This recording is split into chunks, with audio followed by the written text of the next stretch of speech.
scanner no mu bindi byuma bindi banyandikiye bicamo subiza igisubizo Kanombe bamara ndeve kuzongera kumbaga kubera batari à Kanombe, là on l'avait opéré, on a encore fait on a consulté, on a fait des examens, on a lui a dit qu'on allait, on a coupé complètement le sein.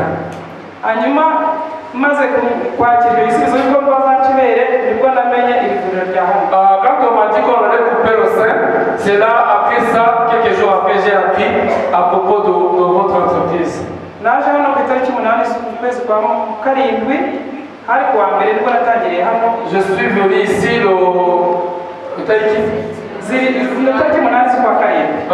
8 juillet, c'est quand je suis venu ici pour me faire traiter. Aujourd'hui, ça fait déjà un mois.